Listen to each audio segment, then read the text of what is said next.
On est parti. Bah donc, rebonjour à toutes et tous pour celles et ceux qui arrivent. Et Alexis, je crois que tu as déjà du flux. Voilà. Donc, Voilà. je te laisse la parole. Bon, ok, ben je vois que effectivement ça a l'air d'être assez actif dans l'espace de chat. Donc l'idée c'est ça, c'est de répondre aux différentes questions qui vont arriver. Je ne sais pas si on aura le temps de répondre à tout ce qui va s'afficher, mais on va essayer comme ça de piocher un petit peu et puis de voir ce que je peux dire. Alors peut-être la première question, toc toc, où est-ce que c'est là. Alors je vois Patrick Fabreg qui dit: lorsqu'on doit deviner un lieu, est-ce que la réponse est la photo ou le lieu réel, et donc une vue élargie du lieu? Eh bien, ce que je dirais d'abord, c'est que, en fait, il ne s'agit pas de deviner quoi que ce soit. Il s'agit de décrire en fait un lieu, de décrire une cible. La cible, elle peut être n'importe quoi. Je vais couper. Vous m'entendez? C'est bon? Oui, oui, vas-y, c'est bon. Parce que j'ai un retour dans mon casque, moi, qui est assez désagréable, je dois dire. Donc, je vais peut-être l'enlever comme ça. Enfin, non, le problème, c'est que j'entends plus rien si je fais ça. En tout cas, nous, on t'entend normalement. Désolé. Donc, comment? Nous, on t'entend très bien normalement. Bon, ça va alors. Je vais continuer. Non, ce que je dis simplement sur la question de Patrick, je pinaille un petit peu sur le terme de deviner, parce que deviner, c'est un processus rationnel, c'est un processus mental. On cherche à trouver quelque chose. Et donc, dès le moment qu'on cherche à trouver quelque chose, bah, automatiquement, c'est du raisonnement, on cherche à faire des assemblages de processus, de raisonnement, c'est des processus intellectuels. Et là-dedans, il n'y a pas spécialement d'intuition, si j'ose dire. Et donc, la vraie consigne, en fait, c'est de décrire intuitivement. Et donc, de décrire intuitivement quoi? De décrire intuitivement la cible. Et la cible, ben, en principe, quand on travaille sur un lieu, ben, c'est le lieu là où il se trouve. Quand on parle d'une photo, mettons, par exemple, dans une photo qui est glissée dans une enveloppe, ça c'est ce qu'on fait dans les formations, mettons, ben, la photo, c'est un feedback. C'est juste une représentation partielle de la cible. La cible, elle est là où elle est, c'est le lieu là où il se trouve. Et donc, la photo, une représentation partielle. Voilà. C'est clair? On m'entend bien ça? On a juste un petit écho quand tu parles, mais il faut que tu continues de parler, en fait, si tu veux bien. Ok. Voilà. Je pense que... Ouais. Okay. Bon, voilà. Donc, ce qu'on pourrait dire, ouais. Non, vas-y, continue. Hein. Ou tu me donnes la parole. Et donc, la réponse, c'est toi qui gères. C'est le lieu réel. Alors, cela dit, on pourrait très bien faire un exercice intuitif comme ça sur une photo, en considérant que la cible, c'est la photo X ou Y, ou la photo voilà, qui est contenue dans l'enveloppe fermée, ou une enveloppe qui a été sélectionnée par quelqu'un. Donc à ce moment-là, la cible devient cette photo et uniquement la photo. Voilà. Et effectivement, quand on fait un travail intuitif, c'est important d'être assez clair avec l'intention qu'on a. Est-ce qu'on décrit la cible étant le lieu là où il se trouve, ou est-ce qu'on décrit une photo? Voilà, si la cible est le lieu, ben c'est le lieu. Si la cible est la photo, c'est la photo. Mais en principe, la photo, elle est juste une illustration, c'est un feedback. Je ne sais pas, est-ce qu'il y a des compléments à faire, Alexis, peut-être sur cette question? Non, bah, tu as tout dit. Hein. En fait, il y a une problématique qui est posée, c'est-à-dire quand c'est exactement ça. Quand on veut utiliser notre intuition sur quelque chose, bah, en fait, on décrit ce quelque chose. Donc, si ce quelque chose est un lieu, c'est un lieu, dans toute sa richesse, comment il est physiquement, sensoriellement, ce qui s'y passe, etc. Et puis, si c'est juste la photo, c'est la photo. Si c'est une personne, c'est une personne. Si c'est un événement, c'est un événement. Si c'est un objet, c'est un objet, etc. C'est ça? Tu as tout dit, je pense. Hein, ouais. Voilà. J'ai Cyril qui demande, donc il dit, donc je lis la question: j'ai appris par des sources américaines que certains médicaments pouvaient altérer l'intuition, parmi lesquels, à sa grande surprise, les antihistaminiques. Et comme on est en pleine période à ce moment-là, en ce moment, c'est un peu compliqué. Que pouvez-vous dire des contre-indications médicamenteuses? Alors moi, je sais pas, j'ai pas trop d'infos sur ça. En fait, ouais, non, je sais pas quoi dire. Ouais. Je sais pas s'il y a des médicaments qui contre-indiquent. Enfin, je pense que moins on absorbe de choses, mieux c'est. Ça, ouais. Mieux c'est pour la conscience, aussi pour la concentration. Je sais pas, Alexis. Oui, c'est ça. Bah, en fait, c'est tout ce qui va altérer, tout ce qui va. Moi, j'ai pas la réponse non plus par rapport à ce type de médicament précis, j'ai jamais vu ça. Mais tout ce qui va altérer le fonctionnement du corps, de l'esprit, du cerveau, etc. Clairement, ça va poser problème. Hein. À commencer par l'alcool. Voilà, enfin, c'est des classiques. Et puis, il y a aussi la fatigue. Voilà, tout ce qui va nous perturber au niveau du fonctionnement normal du physique et du psychisme. Mmh. Donc, ouais, sur les médicaments, voilà, peut-être plus les antidépresseurs, tout ce qui se touche aux anxiolytiques. Pour moi, c'est cette gamme de médicaments-là, je pense, qui est effectivement assez délétère pour l'utilisation de l'intuition. Je dirais, en fait, quelle que soit l'activité qui nécessite à la fois de la concentration, mais aussi une disponibilité d'esprit en termes d'ouverture de conscience, quoi. Donc, voilà, c'est ce qu'on pourrait dire. Question, comment éduquer notre capacité intuitive pour rester plus dans les ressentis que dans les symboles et concepts?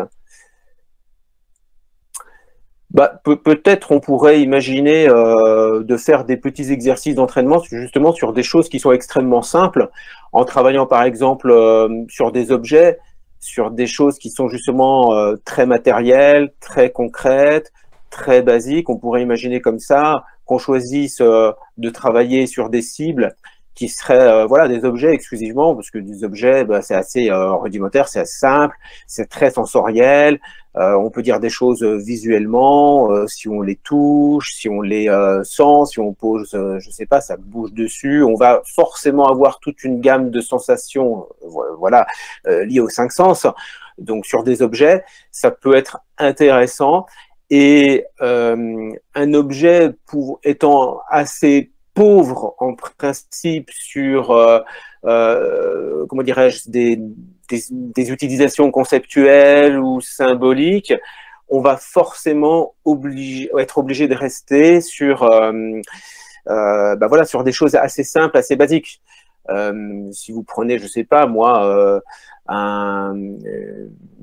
prenez, je sais pas moi, une cuillère à café, par exemple, ben voilà, il n'y a pas 36 000 choses à dire sur la cuillère à café et il n'y a pas énormément d'infos conceptuelles dessus, à part l'utilisation éventuellement ou comment dirais-je, le mode de fabrication de la cuillère, si vous voulez, vous voyez.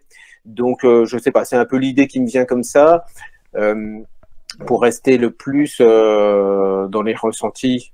Ce que je peux ajouter, si tu veux bien, Alexis, c'est le fait que tout dépend finalement de ce qu'on veut savoir, c'est-à-dire de ce qu'on veut faire. Si on veut explorer, si on veut se focaliser sur nos sensations, c'est-à-dire sur les cinq sens, sur le sensoriel, plutôt que de dériver ou de partir dans des concepts, mais les concepts c'est bien aussi, ça dépend de ce qu'on veut explorer. Par exemple, si on revient sur l'idée de tout à l'heure, la question d'avant avec le lieu, on peut explorer physiquement, c'est-à-dire qu'on peut percevoir intuitivement à distance, par défaut c'est ce qui est classique, percevoir à distance un lieu. Bah, si on perçoit comment il est physiquement parlant, bah là on va être dans le sensoriel. Mais si on se dit tiens je veux percevoir intuitivement ce qui s'y passe, bah là on est dans les concepts. Parce qu'on est dans de l'action, de l'activité, la nature du lieu aussi. Imaginons que le lieu c'est une salle de cinéma, bah, sensoriellement il y a des caractéristiques qui vont définir et décrire ce lieu particulier. Le Grand Rex, imaginons, l'intérieur. Donc il y a des couleurs, des formes, des textures, etc. Et puis ce qui s'y passe, bah là ce sont des concepts. Par exemple, on regarde un film, c'est du cinéma, ce sont des concepts. Donc tout va dépendre, dans le fond, des questions qu'on va se poser. Voilà. Donc si on se dit, tiens, comment sont les couleurs, on va rester dans le sensoriel, par défaut. Si on se dit, les gens, ce qui sont en train de... Il y a des gens, Imaginons qu'on ait perçu qu'il y a une activité. L'activité, elle est comment? Elle implique des gens, ils regardent un film. Ça, c'est du concept. Alors, c'est sûr que on ne peut pas s'empêcher, on ne peut pas empêcher une activité inconsciente qu'on pourrait avoir et qui serait liée à l'intellect cette fois-ci, qui viendrait s'immiscer dans notre processus intuitif. Donc si par exemple on veut décrire le grand Rex, comment il est physiquement, et que tout d'un coup on se dit, ben tiens, je suis dans une fête foraine, ben là on va basculer dans du concept, mais c'est ok ça, du moment qu'on se rend compte qu'on est parti dans autre chose que la réponse à la question qu'on vient de se poser. Si on se pose la question, la couleur est comment, et que tout d'un coup on se dit c'est une fête foraine, ça ne répond pas à la question posée, donc là on est parti dans du concept. Voilà, et on revient aussitôt, on se repose une question sensorielle pour revenir dans le sensoriel. Donc tout ça c'est une question d'attention finalement. Ouais.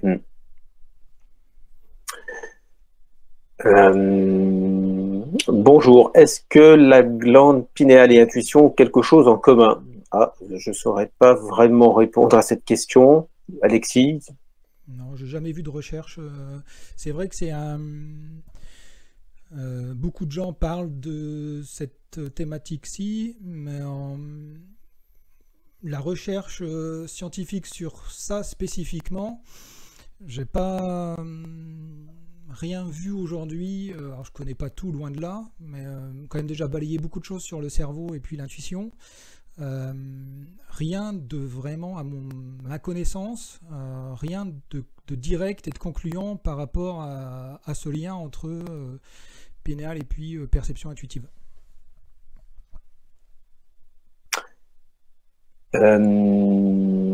Alexis, as-tu vu ton intuition se développer au cours de ta vie? Quels sont les exercices que tu fais au quotidien pour les développer, si tu continues à les développer?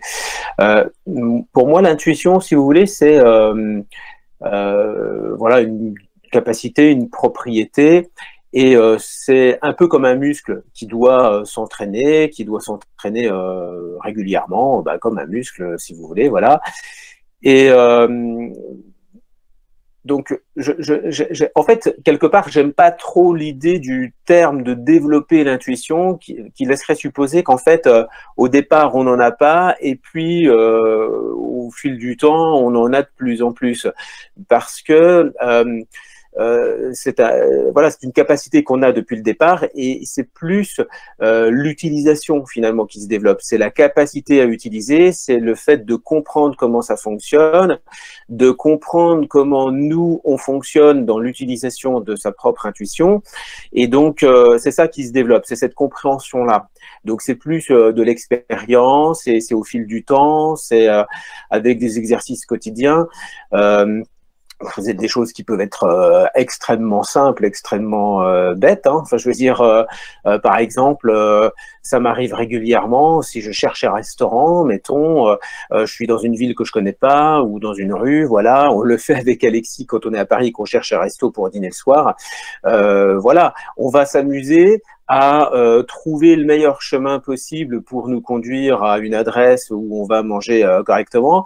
Et puis, on va s'amuser aussi, comme ça, à percevoir à l'avance ce qu'on va avoir dans l'assiette.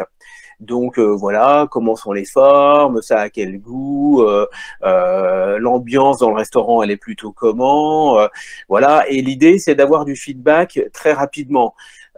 Parce que c'est ça en fait qui permet aussi de s'entraîner et de vraiment en fait de développer le processus ou développer la compréhension de tout ça, c'est d'avoir du feedback très rapidement. Si vous faites un exercice intuitif, quel qu'il soit, quel qu'en soit le sujet, mais un exercice intuitif avec un feedback qui est dans 10 ans, en fait, vous allez rien comprendre, vous allez rien apprendre. Donc, c'est bien de faire des choses où vous avez justement voilà, un résultat, une appréciation de ce que vous faites, donc un feedback très rapidement. Donc, l'histoire, par exemple, du resto, là, dans ma petite anecdote, ça marche très vite parce que ça marche très bien. Vous arrivez dans le restaurant, vous voyez tout de suite l'ambiance, voilà, donc voilà, vous avez un apprentissage immédiat. Donc, et ça, ce genre d'exo, vous pouvez le répéter à l'envi quotidiennement, si vous voulez. Vous voyez, vous attendez quelqu'un dans la rue, voilà, vous savez pas comment la personne elle est habillée, ben voilà, vous pouvez faire la description intuitive de comment elle est.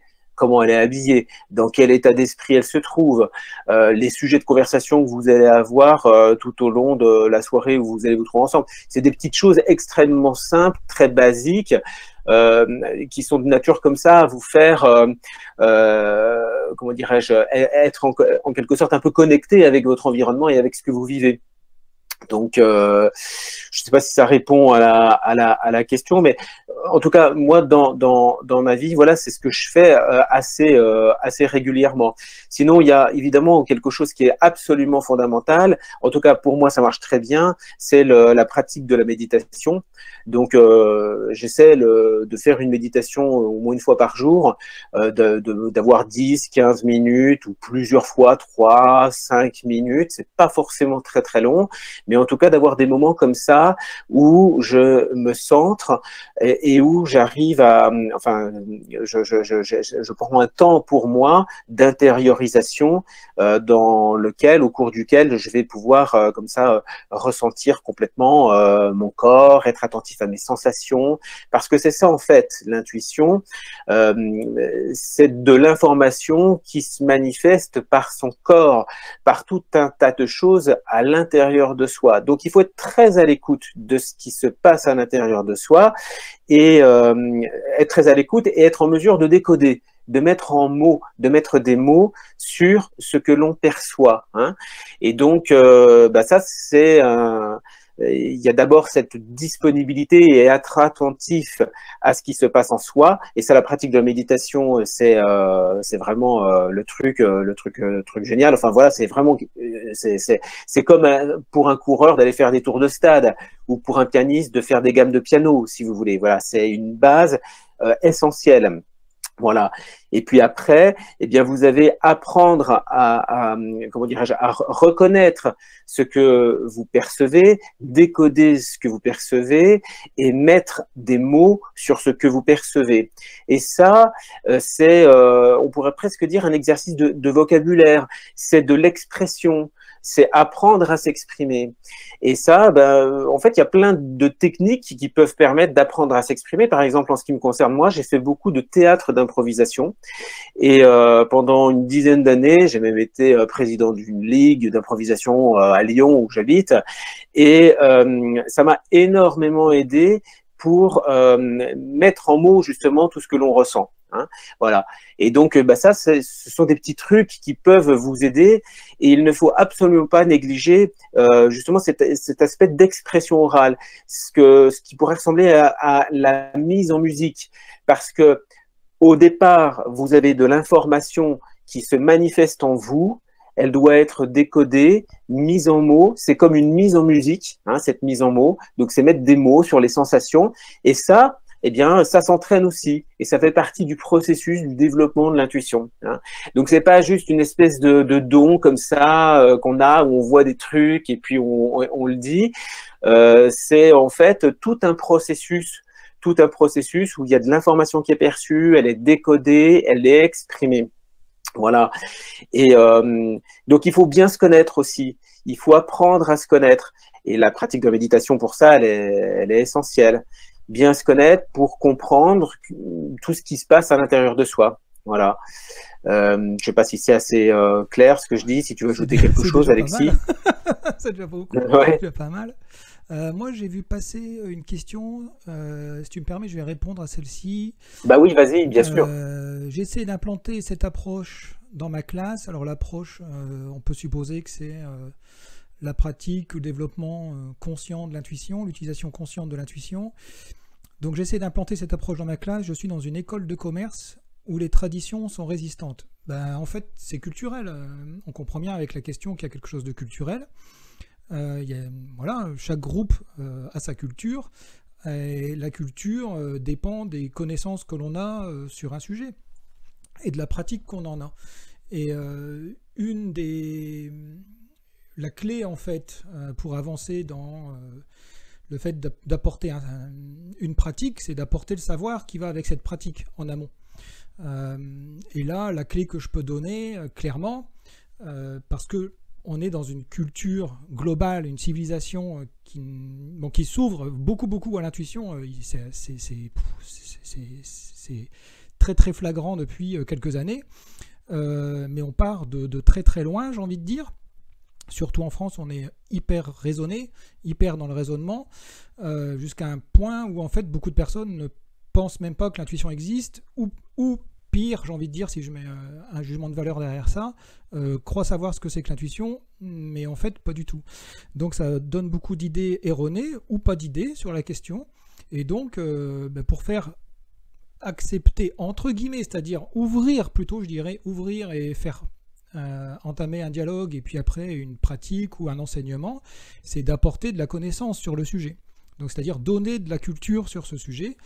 Et ce qu'on peut recommander vraiment en premier, c'est la littérature scientifique. Parce que ce qui, dans notre civilisation, dans notre culture, ce qui va faire accepter beaucoup, surtout dans des écoles, dans des structures d'enseignement, c'est la connaissance scientifique qu'on a d'un sujet. Donc la connaissance scientifique sur l'intuition, la littérature, on ne répétera jamais assez, il y a des dizaines de milliers de publications scientifiques sur le sujet, et donc il y a largement de quoi faire.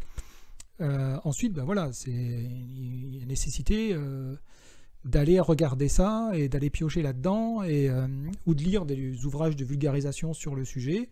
Et il y en a, il y a 10 ans, c'était très très chaud, mais aujourd'hui, il y en a quand même au moins, je dirais, une demi-douzaine facile en français. Voilà. Vas-y Alexis. Une petite question de Valérie qui demande si une hygiène de vie particulière permet d'augmenter l'intuition. Alors l'alimentation, le sport, la méditation. Alors la méditation, j'en ai parlé. Oui, je pense que c'est une pratique à avoir. Oui, d'hygiène de vie. Mais en tout cas, moi, ça marche très bien.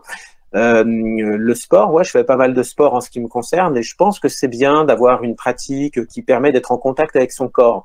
Donc on n'est pas obligé de courir des ultramarathons, hein. On peut aussi très bien faire du yoga, on peut très bien faire, je sais pas, n'importe quoi qui va convenir, de la boxe si on veut, de la natation, du triathlon, enfin ce qu'on veut. Je pense que quelque chose qui permet d'être en contact avec son corps, parce que c'est ça. Tout se passe en fait dans le corps au départ. Hein. L'intuition, c'est ça. Vous êtes intuition, ça vient du latin intuitio. Intuitio, c'est je me regarde à l'intérieur. Hein. C'est l'information se manifeste à l'intérieur. C'est ça quelque part l'origine du mot. Hein, donc, et on comprend bien l'idée. Donc, tout se passe à l'intérieur. Donc, le corps, être en contact avec son corps et le connaître et le ressentir. Et puis, ça va un peu avec le corps aussi. C'est ce qu'on donne à manger à son corps. Je pense que ça joue aussi. Donc, la qualité de ce que vous buvez, la qualité de votre nourriture, elle joue. Voilà, on est ce que l'on mange, je crois. Hein. Donc, faites attention à ce que vous lui donnez à manger à votre corps. Moi, en tout cas, je sais que si je mange beaucoup, voilà, c'est idiot, mais voilà, on est lourd. Enfin, moi, je suis pas du tout performant. Mais je crois que personne n'est performant en grand chose quand on a trop mangé. C'est un peu idiot, mais c'est un peu, je pense que c'est une espèce de vérité de la palisse à ce niveau-là. Mais voilà. Donc après, chacun a son régime alimentaire. Moi, je suis plutôt flexitarien. Voilà, je mange de moins en moins de viande. Mais bon, je crois pas que c'est une obligation. Je sais pas s'il y a vraiment des études qui tendent à montrer, par exemple, que le véganisme ou le végétarisme, est-ce qu'on est plus intuitif ou pas? J'ai jamais vu ça vraiment, mais bon, peut-être. En revanche, par contre, ce que l'on sait, c'est que les pratiques artistiques, les pratiques créatives, ça, par contre, il y a des résultats d'expérience qui tendent à montrer que voilà, les gens qui ont une pratique artistique, effectivement, ils ont entre guillemets plus d'intuition que ceux qui n'en ont pas. En fait, c'est pas qu'ils ont plus d'intuition, c'est que l'utilisation qu'ils ont de leur créativité, favorise simplement l'expression de leur intuition. Ce sont des gens qui ont l'habitude de s'exprimer, qui sont dans une spontanéité, qui sont connectés avec ce qu'ils sentent et ils l'expriment sans autocensure, si vous voulez. Vous voyez, un artiste, ça produit, ça sort des choses et c'est un peu le principe de l'intuition, l'utilisation de l'intuition. On retrouve des processus qui sont assez similaires. Voilà. Donc je crois que c'était ça pour la question. Ouais, alors comme elle monte les questions au fur et à mesure. Ouais. Je vais en profiter pendant que tu relis, tu découvres les questions. J'ai tapé pour ce que j'ai vu passer 2-3 questions sur les refs biblio. Dans le chat, là, j'ai noté, donc il y a Dean Radin, Steven Schwartz, Russell Targ, et puis bien sûr, c'est de l'autopromo, ouais, Cyril, mais c'est un bon livre aussi, je pense. C'est celui écrit avec Marie-Estelle Couval. Ça, c'est les refs, on va dire, de vulgarisation scientifique en français. Après, j'ai vu publications scientifiques. Où trouver les publications scientifiques sur l'intuition? Comme n'importe quelle publication scientifique, en fait, il y a des bases de données mondiales. Par exemple, academia.edu, il y en a plein. Voilà, il faut aller. C'est plutôt des outils qui sont utilisés par les chercheurs, mais c'est accessible à tout le monde, c'est gratuit. Voilà, academia.edu, je crois. Alors, bien sûr, la littérature au niveau mondial, c'est en anglais. Hein, en français, il n'y a rien. Hein, c'est toute la littérature dans tous les domaines, c'est quasiment que en anglais. Voilà. Oui, je vois passer par exemple aussi Bertrand Méheux.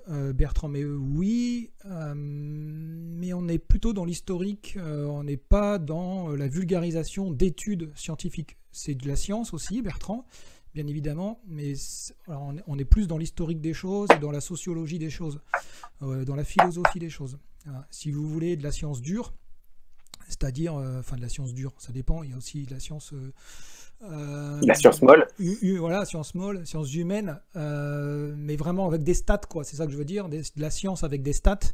Là, il va falloir aller taper dans des bases de données. Et clairement, le meilleur bouquin depuis 20 ans ou 15-20 ans en français, c'est celui de Dean Radin ou ceux de Dean Radin. D'ailleurs, son prochain sort en français tout bientôt. Il devait sortir là, mais avec le confinement, ça a été reporté. Voilà, à toi. Une question de Fatima qui me demande si les facultés de clairvoyance se sont d'autant plus affûtées avec la pratique du remote viewing ou s'il n'y a pas de corrélation en fait. Disons que pour moi, il n'y a pas de faculté de clairvoyance d'un côté et puis des facultés intuitives de l'autre.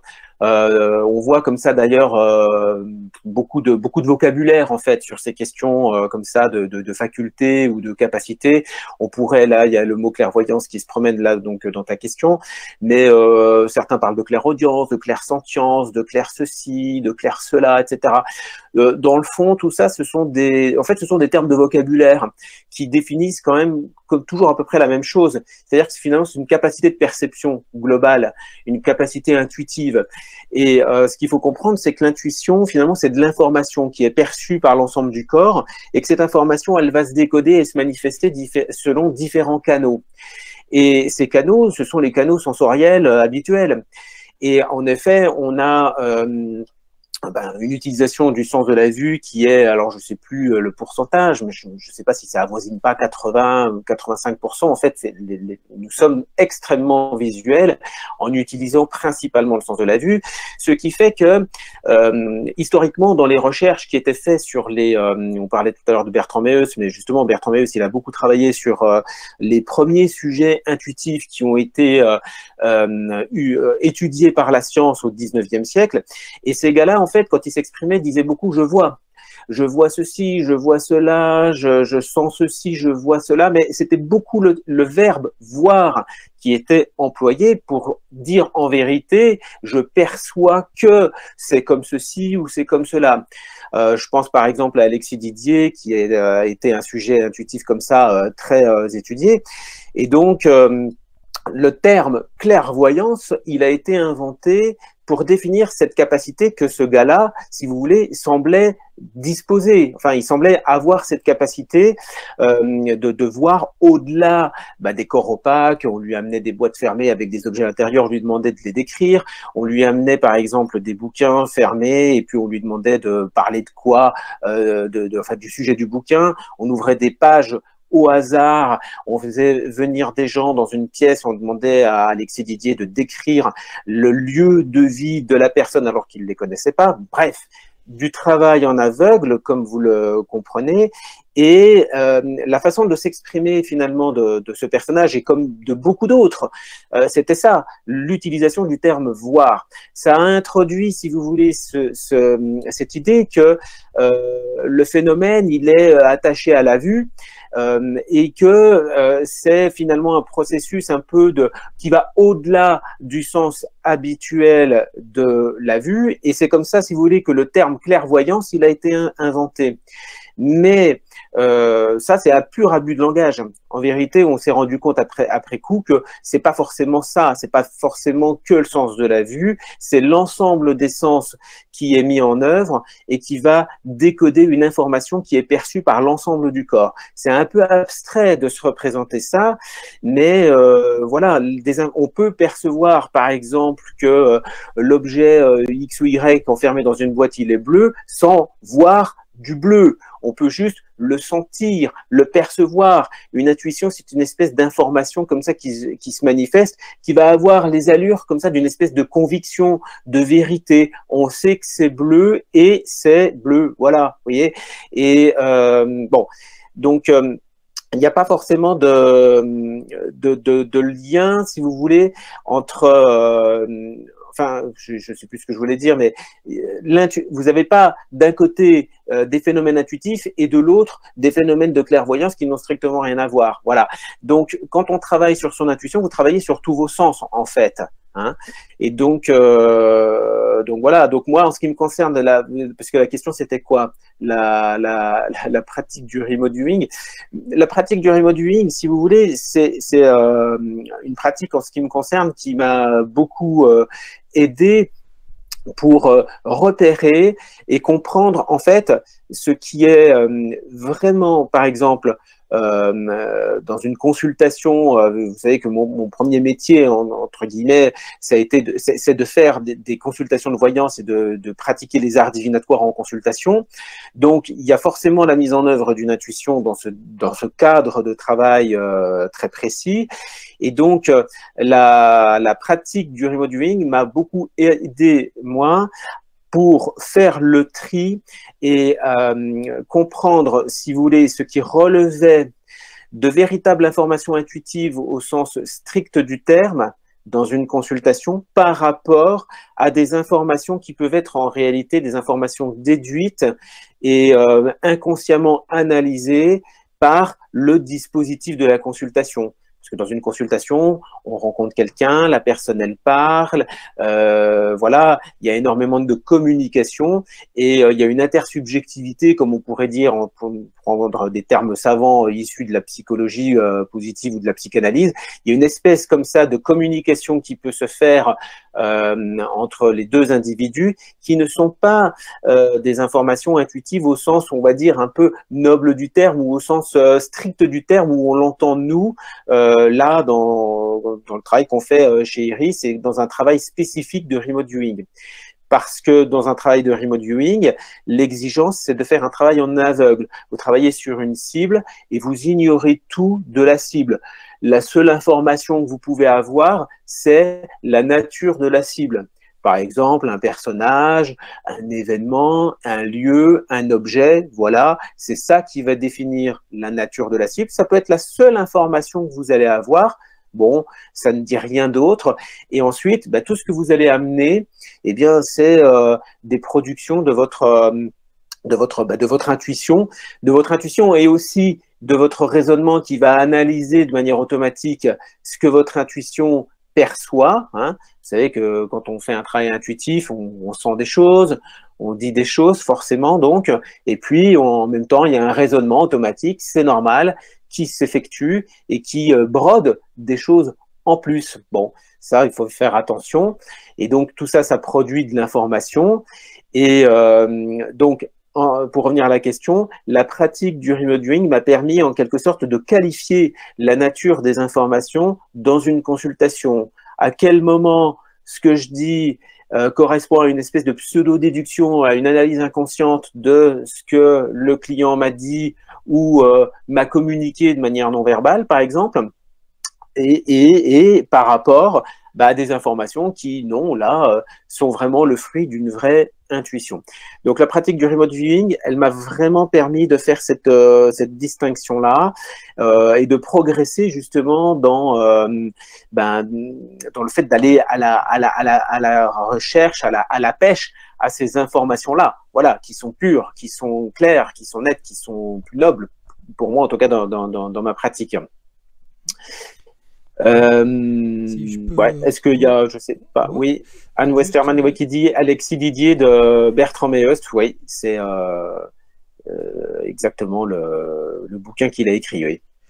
Ouais, juste sur le remote viewing, pour Alexis l'a dit, pour donner juste une phrase synthétique, le remote viewing, ce n'est pas une capacité, c'est pas une on peut être compétent en remote viewing, mais bien sûr, mais c'est un protocole en fait, hein, c'est ce que disait Alexis, je fais une phrase, le remote viewing, c'est un protocole où on définit une problématique cible à laquelle on veut répondre intuitivement, et qui oblige par définition ce protocole d'être en aveugle. Voilà. Donc en fait le remote viewing c'est quoi? Ni plus ni moins, c'est la pratique de l'intuition ou de la clairvoyance, ou tous les termes que vous pouvez mettre liés, vous pouvez même dire sixième sens, pourquoi pas, si c'est vos mots à vous, en aveugle.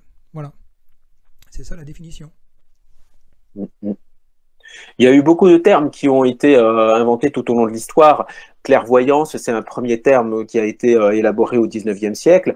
Il y a un terme, par exemple, moi que j'aime beaucoup, mais qui n'a pas du tout trouvé son public, c'est métagnomie. C'est Eugène Ostie, qui était médecin, si je ne m'abuse, au début du XXe siècle, et qui voilà, a inventé ce terme-là pour définir l'idée d'une espèce de connaissance, parce que c'est ça, dans métagnomie, gnomie, hein, ça, on retrouve la racine grecque de la connaissance, et méta, hein, l'idée de quelque chose de global, de quelque chose de grand, de quelque chose de large. Et donc, voilà, c'était un peu l'idée. Bon, ça a pas pris. Hein, donc, est-ce qu'il y a d'autres questions? Alors, voilà. Tape dedans, il y en a plein. Ouais. Alors, ce qu'il y a, c'est qu'en fait, ça monte et moi, je suis remonté trop haut. J'ai l'impression que j'ai déjà répondu à certaines questions. Bah, va en bas, alors. Alors, ah oui, bah tiens, je tombe sur la question de Sophie. Est-ce que c'est recommandé de dessiner, hein, c'est ça? Attends, mais elle a disparu. Voilà, est-ce que c'est recommandé de s'exercer à dessiner un peu quand on ne sait pas dessiner pour faciliter les croquis? Bah oui, je trouve que c'est bien. C'est une façon d'exprimer. Hein. Donc, ce qui compte, c'est de s'exprimer. Donc, on peut s'exprimer par le verbe, bien sûr. On peut s'exprimer par l'écrit. Et quand on pratique la méthode pas à pas là qu'on voit donc dans les formations, eh bien, c'est une expression qui est orale, qui est écrite et qui passe aussi par le croquis. Voilà. Donc, c'est très très bien de dessiner. C'est un mode d'expression. On pourrait même ajouter l'expression du corps, le fait de faire des gestes, de faire des mouvements. C'est une intuition aussi qui s'exprime par le corps. Hein, on peut tout à fait.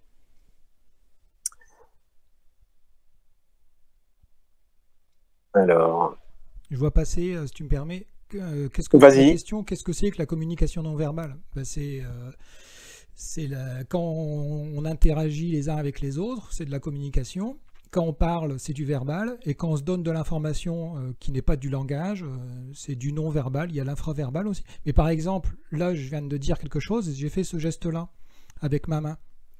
Ben, donc c'est une information qui passe, qui donne des éléments de réponse, qui donne de l'information en plus de mon langage, de mes mots, de mon verbe. Ce n'est pas du verbe, donc c'est de la communication, ce sont des informations non verbales, et en fait on fait tout le temps ça, qu'on le veuille ou pas. Voilà. Si tu veux bien Alexis, on peut passer à l'exo. Oui. Oui, vas-y. Merci. Et parce qu'il est un peu différent encore cette fois-ci, c'est la 5e je crois qu'on fait de visio, ou la 4e peut-être, sur l'heure intuitive là, pendant le confinement. Et à chaque fois on essaye de faire un peu des choses différentes, et cette fois-ci on va faire un peu plus poussé que les autres fois en termes de petites pratiques. Et ce que je vous propose, c'est de faire un exercice de description d'un objet, et puis ensuite on vous montrera une photo de cet objet. Et puis bien évidemment, comme c'est la coutume depuis ces visios hebdomadaires, je vous enverrai sur le chat un petit lien, vous cliquerez et ça vous permet c'est un petit sondage global, collectif, et ça vous permet de rentrer vos réponses. Alors cette fois-ci, je dis que c'est un peu plus compliqué. L'exercice en soi n'est pas plus compliqué, mais là, dans le sondage, quand vous allez rentrer vos réponses, c'est un petit peu plus long. on va vous demander plus d'informations, c'est plus riche en fait. Voilà. Donc au lieu de prendre 10 secondes, ça prendra peut-être plutôt 30 ou 45 secondes. Mais ça va se faire vite. Donc on va partir sur la description d'un lieu, et donc là on est dans du remote viewing, on est dans de l'intuition pratiquée en aveugle, bien évidemment, puisque vous ne savez rien, comme disait Alexis tout à l'heure, hormis le fait que c'est un objet. Alors la première chose à faire... Tu viens de dire lieu, Alexis, je me permets. Ah pardon. Donc c'est un objet ou c'est un lieu? Non, c'est un objet, merci. C'est un objet, formation professionnelle. Ouais. C'est vrai qu'en 90% des exos, c'est des lieux. Les exos de base. Merci. Oui, donc la première chose à faire, c'est dès que j'ai commencé à vous parler d'un objet, pour la plupart d'entre vous, et on fonctionne tous comme ça, il y a déjà des idées qui viennent. C'est quoi l'objet? Voilà. Et donc, c'est de prendre conscience des idées préconçues que vous venez d'avoir. Ce sont des idées préconçues, des a priori, si vous avez déjà une idée de ce que c'est que l'objet, c'est-à-dire la solution de l'exercice, et de mettre ces idées-là de côté. C'est peut-être ça, peut-être que vous venez de trouver ce que c'est, mais en fait, on sait que dans l'immense majorité des cas, c'est une erreur. C'est notre raisonnement inconscient qui crée quelque chose, qui crée des idées, qui veut trouver déjà, c'est normal, c'est son job, mais sauf que c'est pas ça qu'on va faire, en fait, dans l'exercice. Ce qu'on va faire, c'est explorer sensoriellement, on va se focaliser sur le sensoriel, et l'exercice en soi, il est assez simple, hein. On va explorer sensoriellement, principalement la vue et puis le toucher, dans cet exercice aujourd'hui. Et je vais vous poser des questions, toutes simples, et puis votre job à vous, c'est de ressentir, de percevoir intuitivement cet objet, mais comment il est fichu, comment il est sensoriellement parlant. Donc si vous avez papier-crayon, c'est mieux. Sinon, mémorisez, mais c'est mieux. Plus on est, comme disait Alexis tout à l'heure, plus on va exprimer, plus c'est facilitant. Donc si vous avez papier-crayon, vous pouvez noter. Sinon, sur votre smartphone, vous tapotez ce que vous percevez. Et puis on est parti. Ok, donc là, posons simplement l'intention que on perçoit intuitivement et on explore, on vit un objet dont vous aurez la photo tout à l'heure. On est parti. Vous êtes ici et maintenant face à cet objet. Observez, regardez. La couleur que vous percevez ou les couleurs que vous percevez, elles sont comment? Prenez conscience du ou des couleurs, de la ou des couleurs, et notez. Les couleurs principales, les couleurs caractéristiques de l'objet, comment sont-elles? Notez.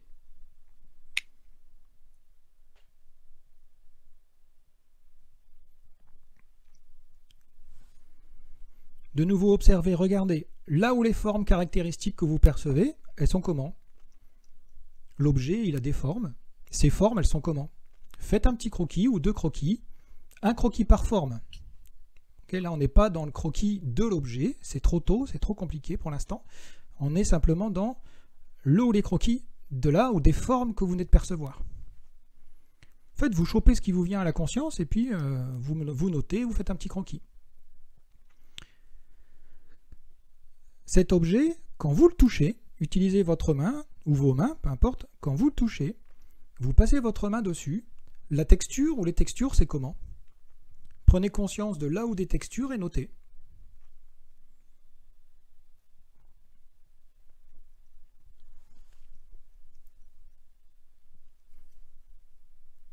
Vous pouvez maintenant, toujours avec votre main, appuyer ou tapoter sur l'objet. La dureté, elle est comment? La température, elle est comment? Quand vous touchez l'objet, c'est comment au niveau de la température? Quand vous tapez dessus, c'est comment au niveau de la dureté?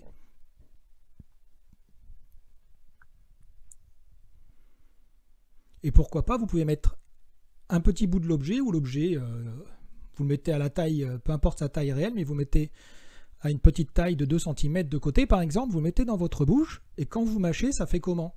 Et là, ça vous donne de nouveau de la dureté, de la texture, de la température. Notez juste tout ce qui vous vient. C'est un petit exercice de lâcher prise, de perception, de conscientisation et d'expression.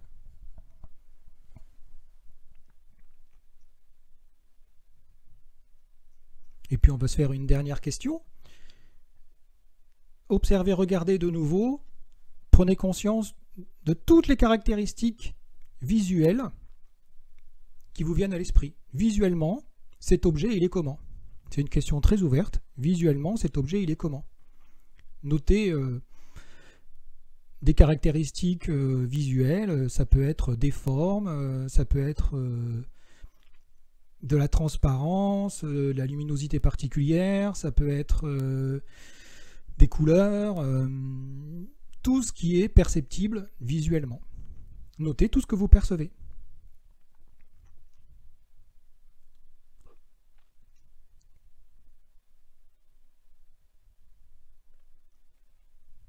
Et on pourrait continuer sur les autres sens, mais pour cet exercice, on va s'arrêter là, et on pourrait aller beaucoup plus loin, hein. On pourrait faire ce type d'exercice pendant 1 heure sans problème. Pour aller chercher par exemple cet objet, à quoi il sert, s'il sert à quelque chose, où il a été conçu, fabriqué, où est-ce qu'il est, etc. On pourrait aller très loin, mais là voilà, on a 1 heure ensemble, donc un petit exercice de 2 minutes, 3 minutes, c'est déjà sympa. Et puis je vais vous donner... hop, je reprends la main, je vais vous envoyer le lien, hop, sur le chat, tac, et c'est parti. Et vous cliquez sur ce lien et vous allez arriver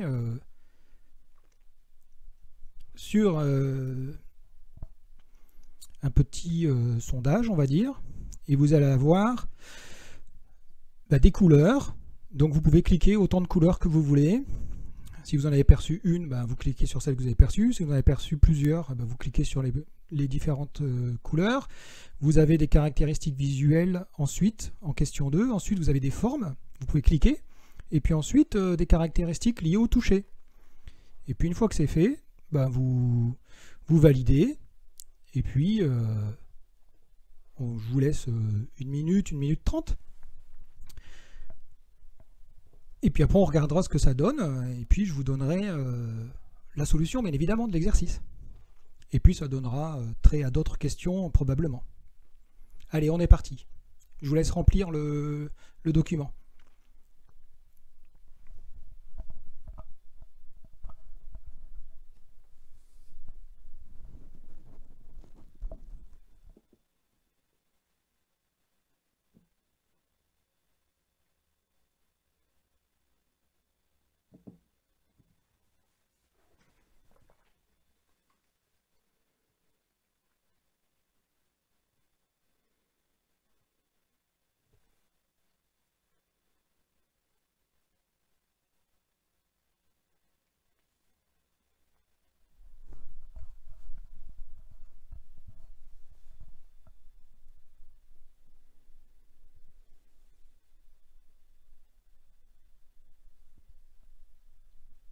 Encore 30 secondes.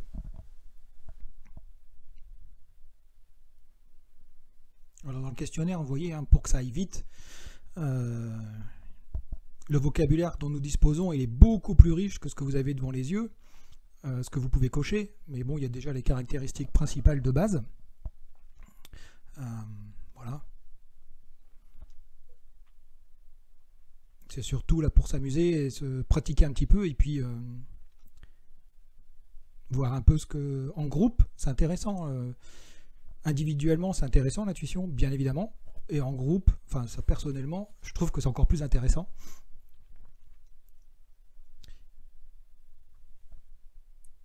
Encore 15 secondes.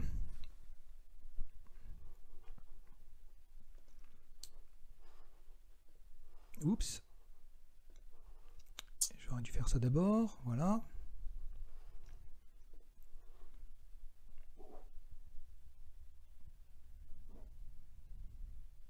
Alors, je regarde combien d'entre vous avez répondu déjà. 57 déjà. Super.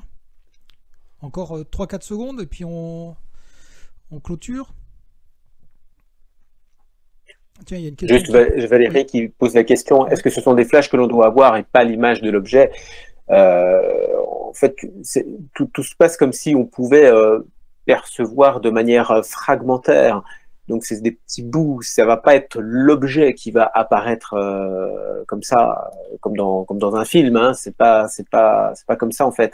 C'est plutôt par bribes. Il faut imaginer un peu comme un puzzle, des pièces de puzzle qui nous arrivent, mais on n'a pas l'image finale.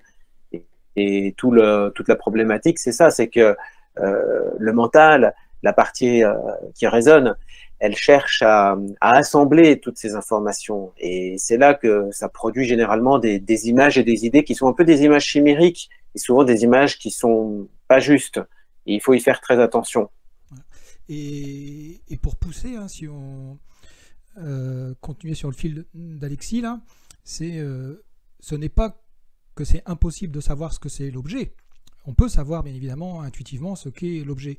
Mais pour arriver là, il faut se poser, il faut aller chercher voilà, ces informations fragmentaires, ces petites pièces de puzzle, et petit à petit on avance, et puis au bout d'un moment on sait. C'est juste que là on n'est pas allé suffisamment loin, hein, c'est tout aussi simple que ça. Je vous montre la réponse, on est parti. L'objet que vous venez de décrire, c'est celui-ci. Vous voyez bien? Donc qu'est-ce que c'est exactement? C'est une lanterne. C'est une lanterne. C'est une lanterne avec une. D'accord. Je pense que c'est une ampoule électrique à l'intérieur. J'ai l'impression. Oui, j'ai l'impression. Ça pourrait être une bougie éventuellement. Mais l'objet en tant que tel, bah, vous avez ces caractéristiques physiques majeures, bah, qui sont déjà les couleurs. Vous avez principalement du jaune orangé, du blanc, du vert, du bleu. Vous avez aussi du noir. Et puis les formes, c'est principalement anguleux, carré, rectangulaire. Il y a un petit peu de pointu triangulaire, on va dire. Et puis vous avez aussi un peu de courbé sur les côtés là. Mais principalement on a de l'anguleux, du carré rectangulaire. Il y en a beaucoup des carrés rectangulaires, enfin des carrés et des rectangles. Voilà. Et puis au niveau du toucher... Est-ce que tu sais, Alexis, oui, le matériau, c'est construit en quoi? J'ai l'impression que c'est de la pâte de verre, en fait. Ah, ok. De la pâte de verre, donc quand on touche, c'est plutôt lisse. Plutôt rigide et cassant. Pas tout à fait lisse. Oui, pardon? Et ce serait plutôt rigide? Oui, c'est rigide. Ouais, c'est rigide, solide. Et puis c'est chaud. On voit qu'il y a de la température, puisqu'on voit que ça a altéré en fait le matériau. Donc clairement c'est chaud, c'est lumineux, il y a de la transparence. Et ça chauffe de l'intérieur, on pourrait dire même. Oui, ça chauffe de l'intérieur. Ouais. Et il y a de la transparence, mais pas tout à fait, mais il y en a quand même, puisqu'on voit la lumière doit passer à travers le verre là. Bon voilà, donc il y a pas mal d'infos qui décrivent cet objet, mais en même temps il n'y a pas tout, loin de là. Donc ça vous fait un repère. Je vous la laisse afficher encore un petit peu pour que vous puissiez finir d'analyser vos informations. Oui, je vois parfois. Peut-être certains d'entre vous ne voyez pas trop. Il faut cliquer, il faut choisir d'afficher ce qui correspond à mon flux à moi. Et par ailleurs, d'ici demain matin, vous aurez sur le replay l'image en grand. Je vais en profiter pendant que vous finissez de regarder. Hop.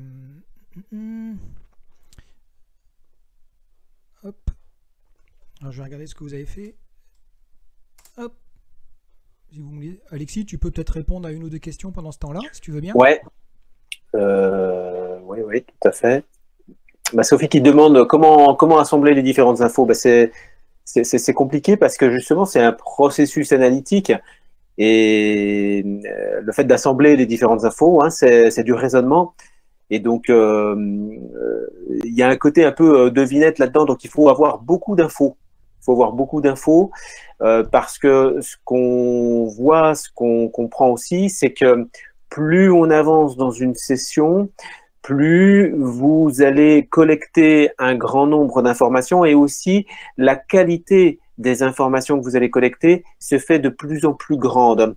Et donc, plus le temps est long, si j'ose dire, plus vous avez des infos et plus vous pouvez commencer à vous faire une petite idée de ce à quoi ça ressemble ou de ce que ça peut être. Hein. Donc, mais pour ça, honnêtement, un exercice de 3 minutes, c'est chaud. C'est quand même un peu plus de temps qui est nécessaire. On parlerait plutôt d'une demi-heure, 3/4 d'heure minimum pour arriver à avoir suffisamment d'infos, pour arriver à comprendre comment c'est fait. L'idée, ce serait aussi d'avoir des croquis, d'avoir du dessin. C'est bien, on en a parlé tout à l'heure, c'est bien d'avoir des dessins.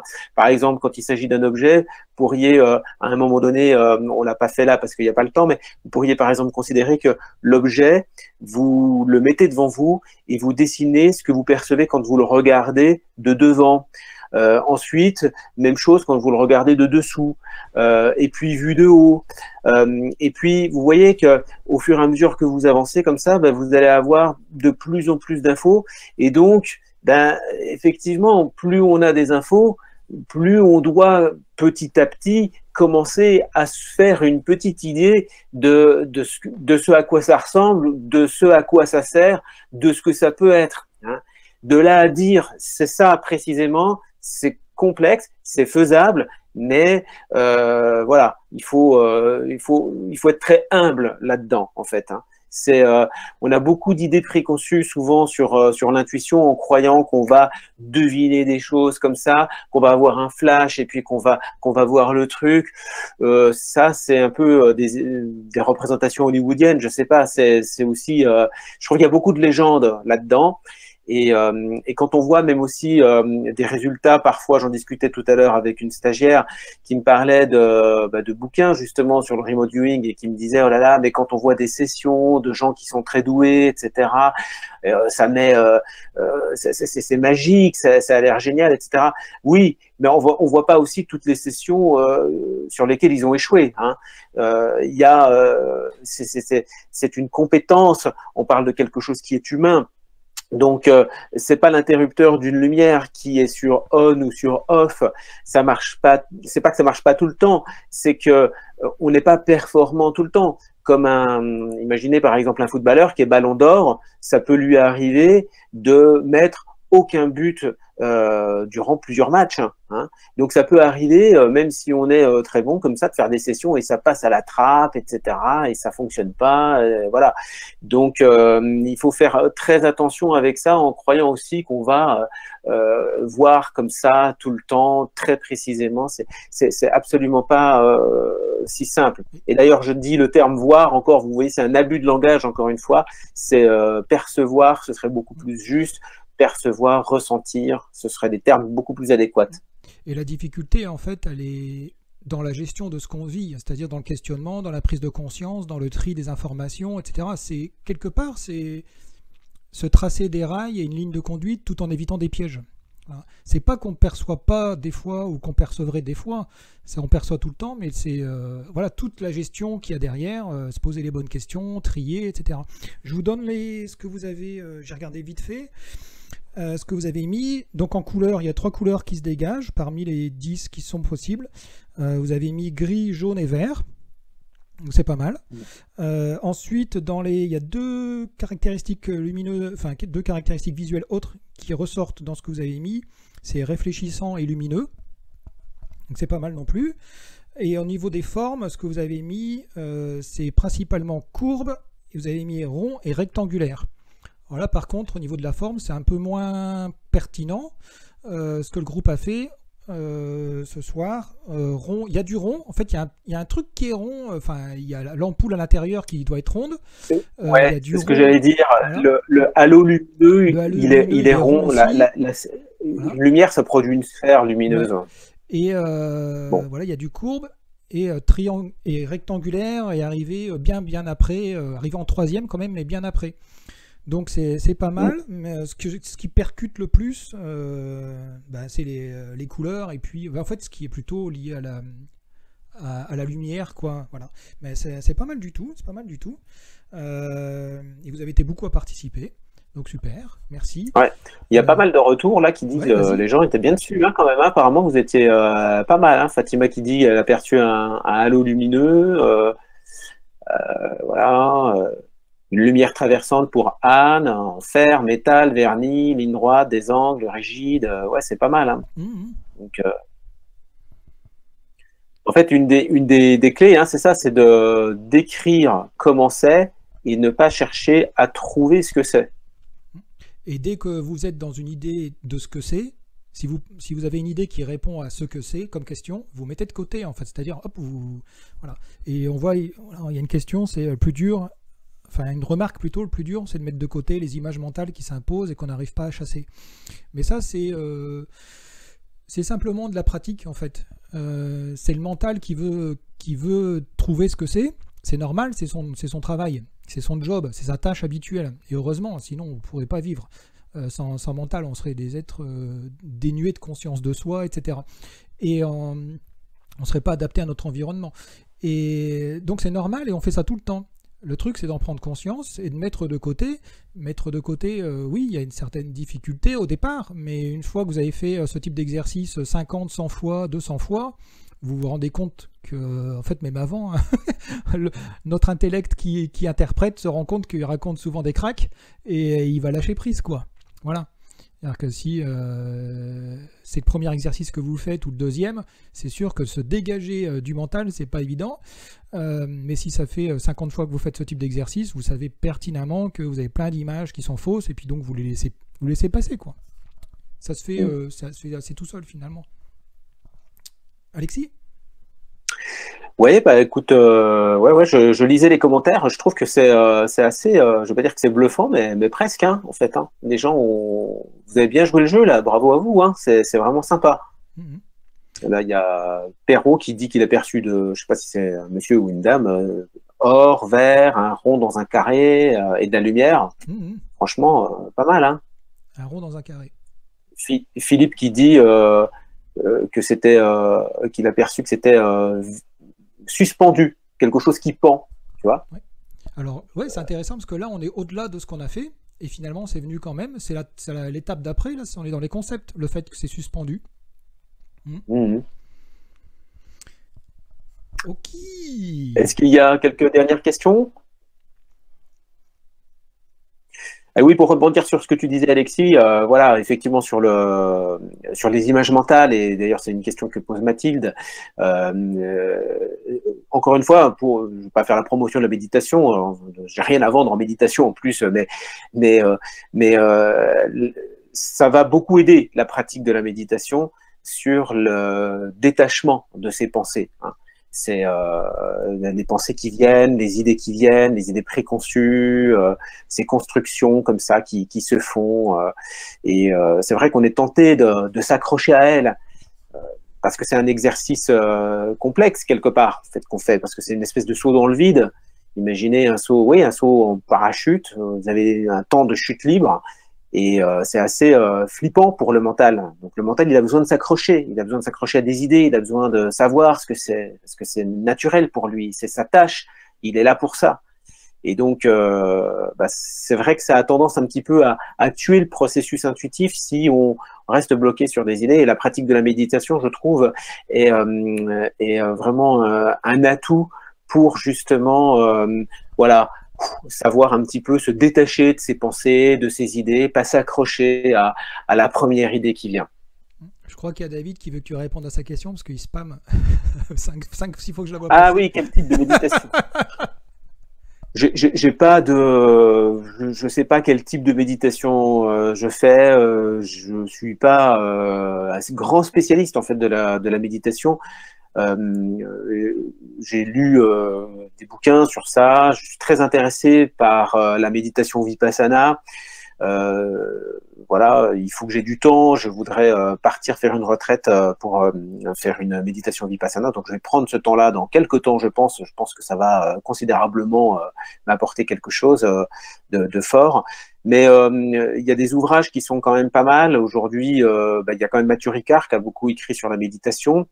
Et le psychiatre Christophe André, je crois qu'il est quand même assez médiatisé aujourd'hui. Il a des chroniques sur France Inter, des capsules aussi sur les réseaux sociaux où il parle de méditation. Voilà, il a beaucoup contribué à introduire la méditation dans les services psychiatriques à l'hôpital. Il n'y a pas que lui d'ailleurs.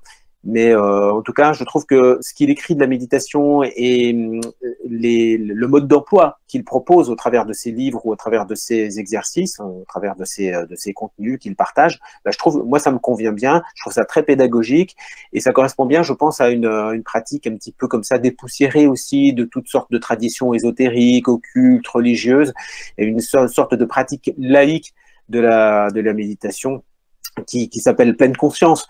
Je dirais que dans le fond, finalement, si je devais dire ce que je fais, je pense que ça se rapproche de ça. Voilà. Et aussi quelque chose qui peut beaucoup se baser aussi sur la respiration.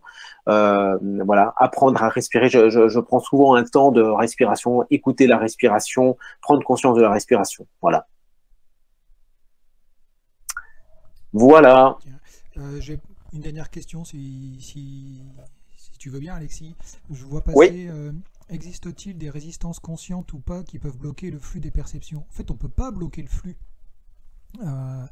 Inconsciemment, on intuite tout le temps, en fait. On peut le montrer facilement. Si vous regardez les vidéos ou autres, vous pourrez trouver ça chez Iris. Donc on ne va pas passer du temps sur ça, mais sachez qu'on intuite constamment. Déjà par notre corps qui exprime des intuitions constamment. Donc on ne peut pas bloquer, en fait. Nous sommes des êtres intuitifs nés. Par contre, on peut bloquer la prise de conscience. Quand je dis bloquer, c'est plus ou moins consciemment, la prise de conscience de ce qu'on perçoit intuitivement. Voilà. Bien évidemment, comme tout, en fait. Hein. Et de manière générale, nous filtrons l'immense majorité de ce que nous percevons dans la vie courante et donc aussi intuitivement. Et comme disait Alexis tout à l'heure, je pense, c'est ça, je crois que je me souvenir que tu as dit ça, c'est un travail personnel, global, en fait, qu'on fait. Et plus on va, ce qu'on appelle aujourd'hui le développement personnel, en fait, ni plus ni moins, c'est plus on va travailler sur soi, plus on va prendre conscience de qui l'on est et de comment on fonctionne, et tout simplement, plus on va être capable d'utiliser notre intuition. Voilà. Voilà. Et ben, c'était peut-être la conclusion. Alexis, tu veux dire quelque chose? Oui, c'est ça, la boucle est bouclée. Tu veux dire quelque chose pour finir? Non, je sais pas, j'ai pas d'idée, j'ai pas intuité sur le mot de la fin. Au revoir à tout le monde, au revoir à toutes et tous, c'était encore sympa.